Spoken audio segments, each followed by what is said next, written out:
Yo tengo problemas con mi hijo el menor, empezó de grosero, ahora ya pues ya ni me habla. De mis 3 hijos, pues nada más él es el hijo, se puede decir que de mi pareja que tengo ahorita. Y él, pues ahora sí que, pues como es su único hijo, pues lo apoya mucho y pues a mí no me da mi lugar. A él lo está dando el lado a él porque dice que yo lo tengo que andar buscando, que tengo que verle la cara y solucionar el problema que tenemos. Él se juntó, ya tiene una niña y pues mi esposo pues ahí está porque pues está con la niña y todo eso, entonces de ahí lo tienen agarrado a él por la niña. Entonces va y les lleva todo y los procura de todo. Mira, a mí me llama mucho la atención este tema siempre de pensar que la pareja tendría que tomar bando. A las mujeres no nos tiene que dar nuestro lugar el hombre.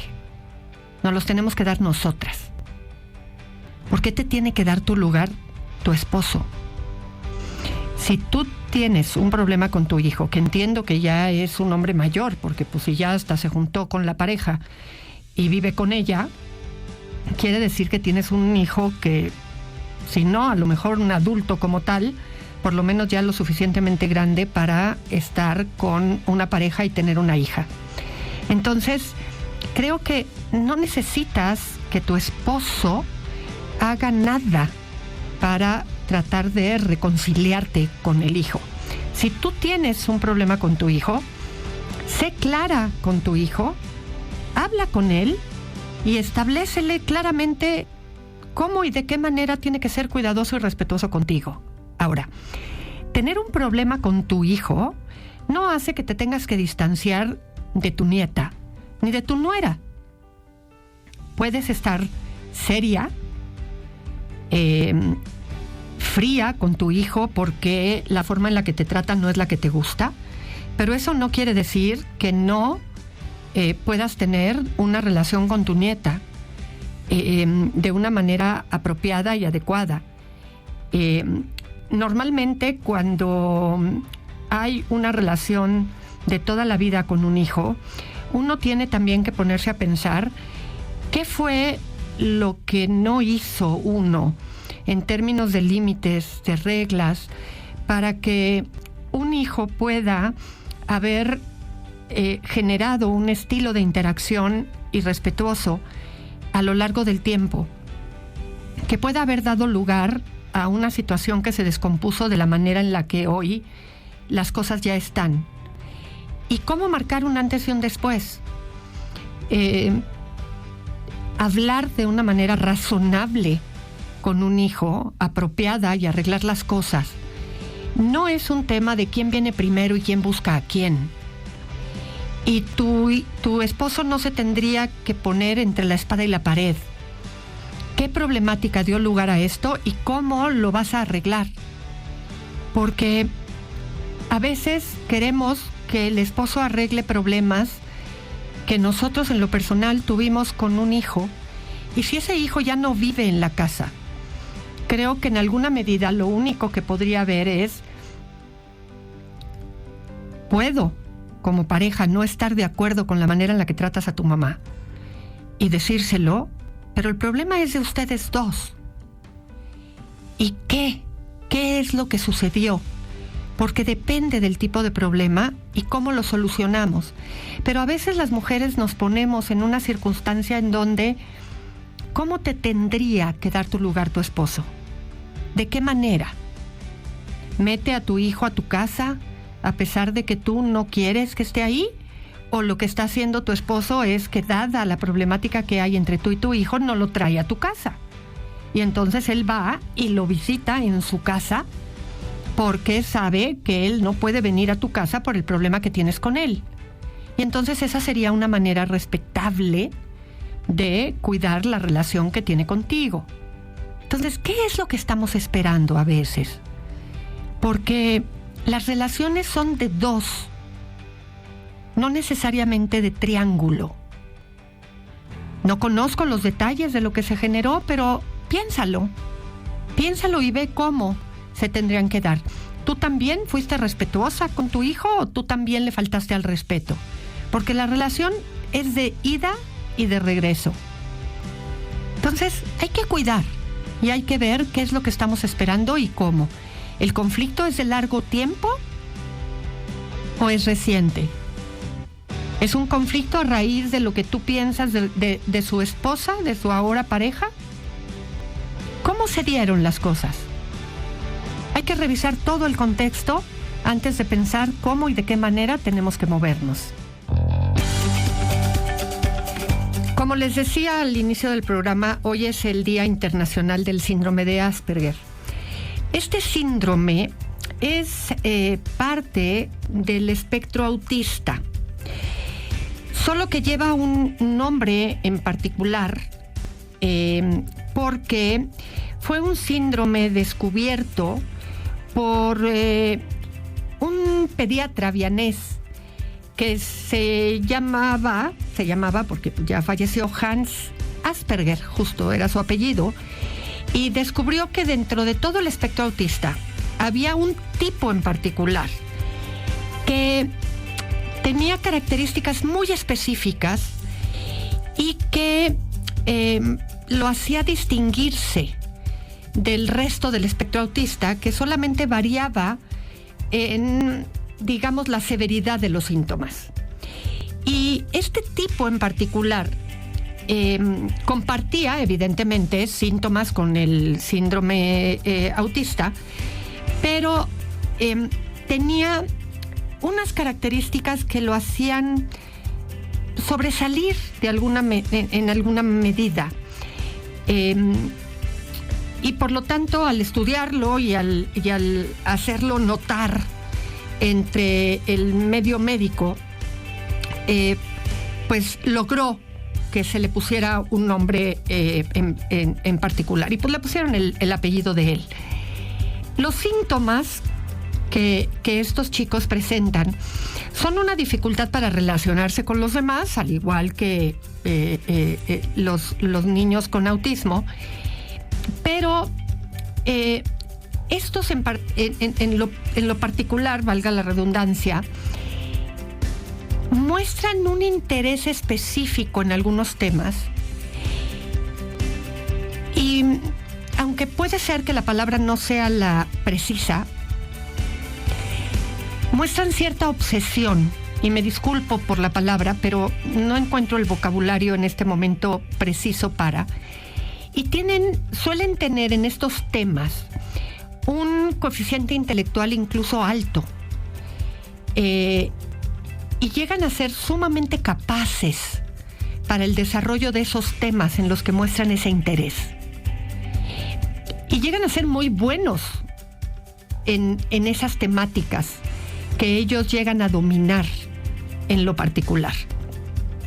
Al igual que los chicos que forman parte del espectro autista, no entienden el lenguaje, el subtexto del lenguaje, entienden las cosas de manera muy literal, les cuesta mucho trabajo adaptarse a los cambios, tienen tendencia a ser ingenuos, tienen poca empatía con respecto a los sentimientos de los demás. Hay que hacerles un comparativo constantemente para que puedan comprender de entrada lo que pasa con el otro, y hay que un poco entrenarlos en esos procesos. Pero esta capacidad que muestran con respecto a algunos temas y esta brillantez con la que llegan a manejarlos, los hacen muy capaces para poder relacionarse en el mundo, y pueden llegar a ser verdaderamente hábiles para poder desenvolverse en la vida con respecto a esos temas que suelen manejar de una manera a veces hasta magistral.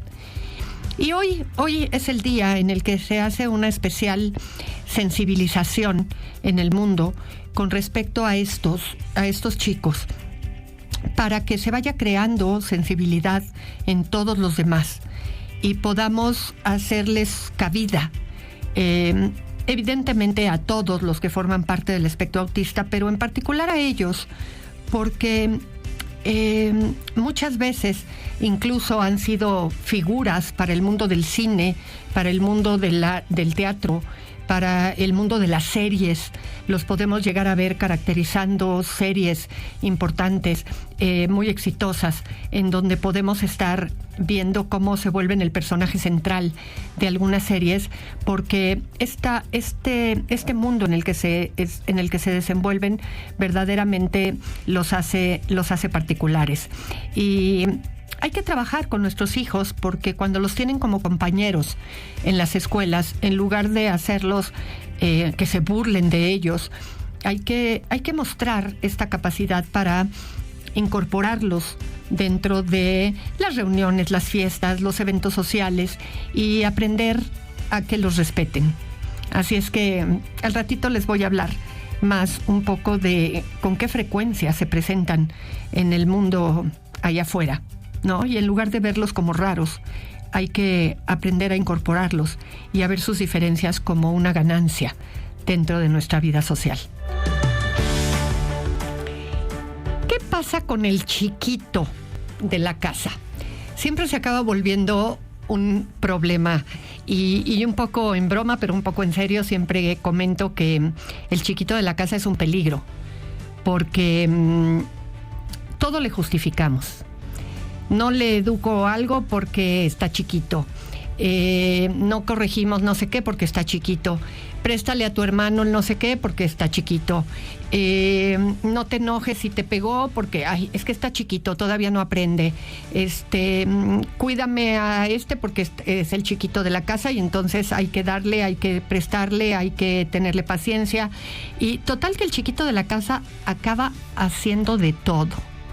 Y luego tiene 40 años el chiquito de la casa y ahí andan todos los hermanos teniendo que ser considerados, prestándole dinero, se vuelve abusivo con todos, sigue siendo el consentido porque es el chiquito. Y hay una situación que siempre tenemos que tomar en consideración. Se educan los comportamientos. No importa el lugar que ocupe en la familia. Si mordió, no se muerde. Si pegó, no se pega. Si arrebató, no tiene que arrebatar. Si es hora de bañarse, se tiene que meter a bañar. No importa si es el grande, el mediano o el chiquito.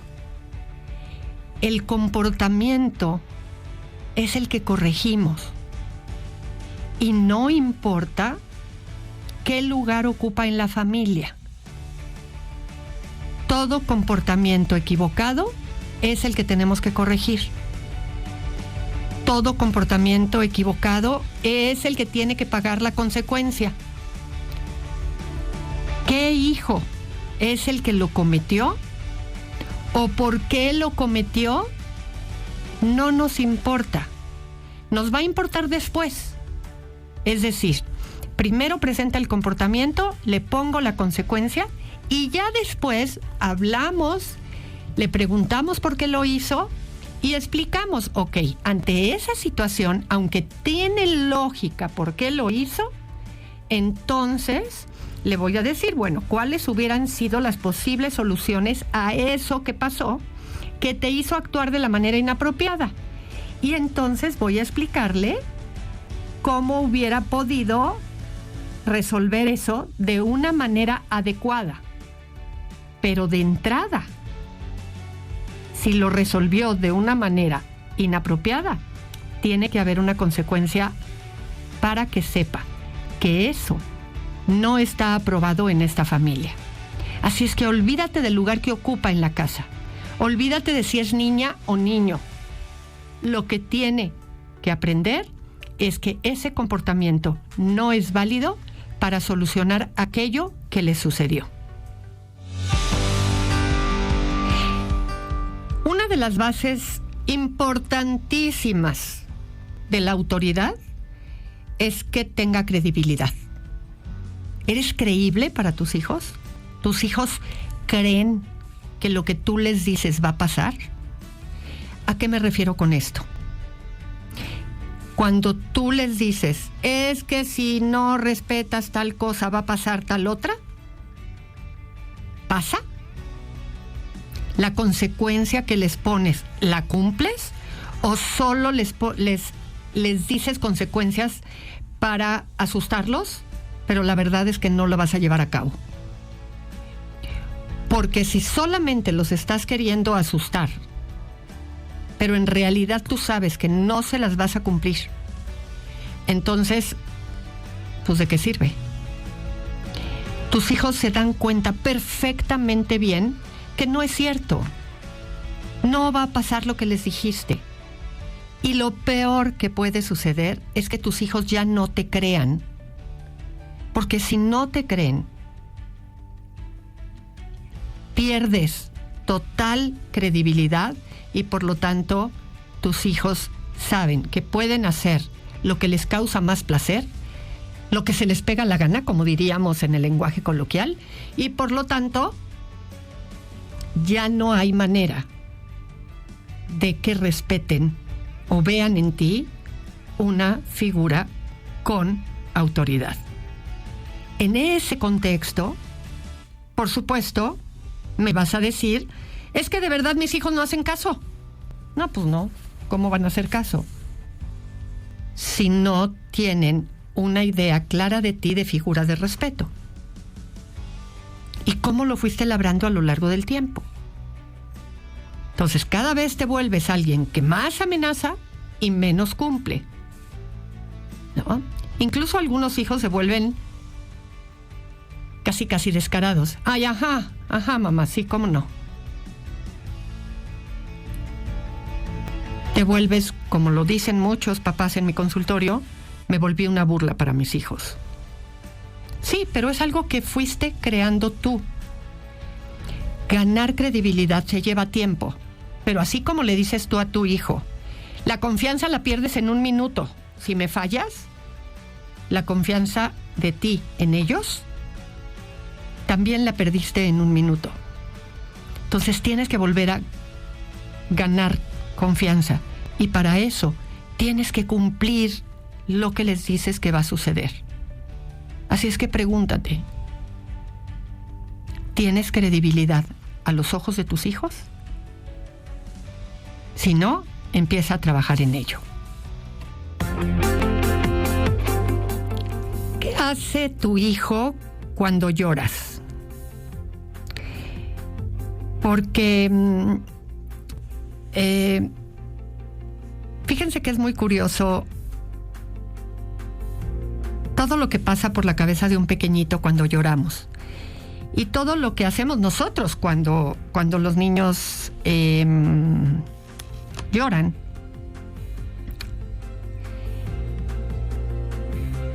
A veces hacemos un gran intento, gran intento, porque los niños no lloren, no nos vean llorar, perdón, ¿no? Y la realidad es que cuando lloramos como adultos por algo que nos está pasando, no deberíamos de ocultarnos de nuestros hijos, y sobre todo de los niños, porque los niños tienen que aprender a vernos vulnerables y nosotros tendríamos que poderle modelar a un niño, a una niña, que papá y mamá tienen emociones, tienen sentimientos y que en esas emociones y en esos sentimientos nosotros sentimos tristeza, podemos extrañar, podemos sentirnos dolidos ante situaciones que nos pasan. Y ese manejo le ayuda a los niños a saber que la fortaleza de los padres tiene que ver también con sabernos mostrar vulnerables. Y que en ese proceso en el que nosotros estamos, va a ir ayudándonos a acompañarlos también en sus emociones, que no estamos al margen de las emociones. Los papás a veces lloramos y queremos hacerles sentir a nuestros hijos que no pasa nada. Y nuestros hijos tienen que aprender a vernos llorar. Evidentemente no hacer un drama absoluto, ¿no?, del llanto, pero sí que lloramos y que estamos expuestos a las emociones al igual que ellos. Y los niños son un gran consuelo de nuestro llanto. Y no les pasa nada. Pueden estar con nosotros y aprender de nosotros aun cuando el llanto está en nosotros. Es como si nos escondiéramos de reír, para que no nos vieran riéndonos. Así es que cuando llores, dile que tienes ganas de llorar y que también te pasan cosas. Bien, pues es hora de decir hasta mañana. Seamos buenos ciudadanos. Si andas en la calle, en el tráfico, seamos pacientes. Ahí es donde tenemos que demostrar que si vivimos en esta ciudad, pues hay que saber comportarnos a la altura. Cede el paso, tengamos paciencia, respeta el turno en la fila antes de subirte al transporte público, cede el espacio a la gente mayor, en fin, seamos lo que tanto decimos, mejores personas cada día. Soy Chayo Busquet. Audiocentro.